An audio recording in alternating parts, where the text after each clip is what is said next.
जिल्ह्यात बीड जिल्ह्यात जे समाजसेवक आहेत दहा ते 12 वर्ष कालावधी अशी गुमान कर मित्रा.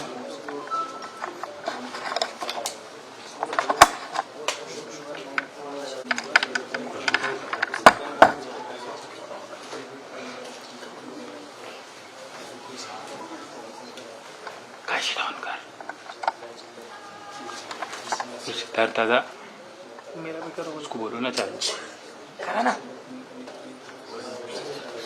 मेरा मेरा मेरा मैं बारीक है.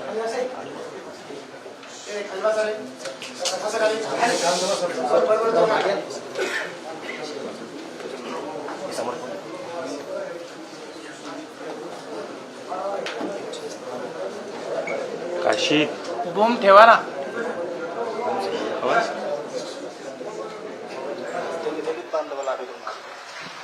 म्हणून फोन केला की काही घडलं की आता समजा या आपल्या गडावर कुठं कोणती म्हणजे घटना घडली की आपण बाबांना अगोदर सांगणार की हे असं असं झालं. त्याच प्रकारे त्याला सांगितलं, तो आला, त्याला देखील मारलं. आणि मग त्या दिवशी महापरिनिर्वाण दिन होता, लोक होते तिथं बऱ्यापैकी 1-5-25 असतील.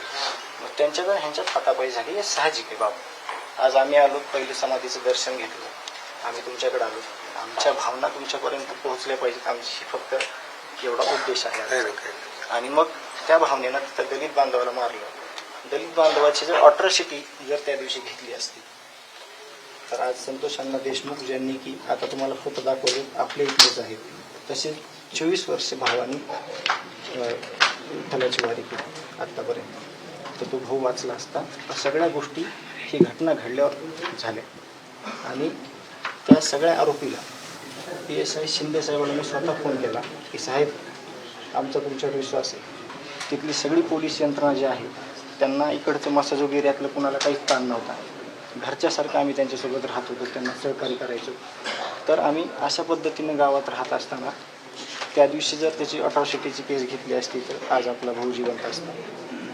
शिंदे साहेबाला बोलून ते जे आरोपी आहेत, ह्या हातेरे सगळे, त्या लोकांना व्यवस्थित आपण त्या गाडीत बसवलं, गावाला आपण अंगावर घेतलं, पण त्यांना काही होऊ दिलं नाही, परत पाठवलं.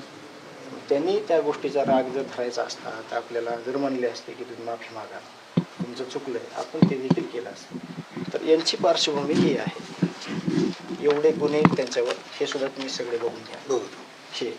आणि एकीकडं आपण आहेत, त्याची पावती ही आहे. हीच नाही, अनेक असे आहेत. तुम्ही एकदा ग्रामपंचायतीला सुद्धा जर आले तर त्या ग्रामपंचायत इमारतीमध्ये कुठंही जागा नाही पुरस्काराचा तो फ्रेम लावायला. इतकी चांगल्या पद्धतीनं आम्ही काम केलेलं आहे.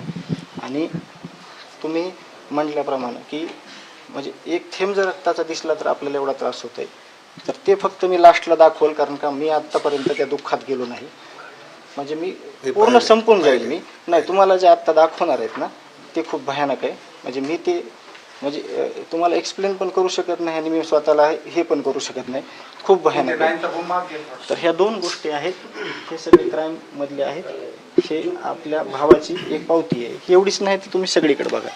आणि हे दत्तादादा आत्ताचं जे 26 जानेवारीचं ध्वजारोहण आहे, आम्ही 15 वर्षात एकही ध्वजारोहण आपल्या हाताने केलं नाही, जरी लोकप्रतिनिधी असलो तरी. आपण सामाजिक क्षेत्रात ते विविध स्तरातले लोक, त्यांना त्याचा ध्वजारोहणाचा मान दिला, आजी माजी सैनिकांना, पोलीस प्रशासनाला आपण मान द्यायचो. तर हे त्याचंच एक आत्ताचं आहे, हे 26 जानेवारीचं दत्तादादांनी, हे आई आहे माझी, दत्तादादांना आत्ताचं ध्वजारोहण केलं. तर हे मृत्यू झाल्यानंतर सांत्वन करायला आले होते हे दत्तादादा. आणि त्यापूर्वीही ते नेहमी यायचे, जसं की मी दाखवलं तुम्हाला, मी भगवानगडावर येत होतो, तसं हे दत्तादादा पहिलेच सगळ्या लोकांसोबत यायचे. ह्या झाल्या 2 बाजू. ह्या आम्हाला तुम्हाला एवढ्याच सांगायच्या होत्या. म्हणजे प्रामाणिकपणे सांगतो, 22 वर्षापासून मनोहर मुंडे नावाचे माळकरी होते, त्यांची 4 मुलं, 1 मुलगा पुण्याला, 3 मुलं तिथं आपली शेती करायला. आत्तापर्यंत 2003 पासून आत्ता 22 वर्षापर्यंत त्यांनी जे पिकवलं आहे ते आपण खातो. त्याचं 4 किलो वेट कमी झाले अण्णा वारल्यापासून. जर इथं देशमुख कुटुंबीय जर जातीवाद करत असतं तर कमीत कमी ही घटना घडल्यावर तरी कुठंतरी दिसलं असतं की हे कुणीतरी त्यांनी जातीवाद केला किंवा आपण.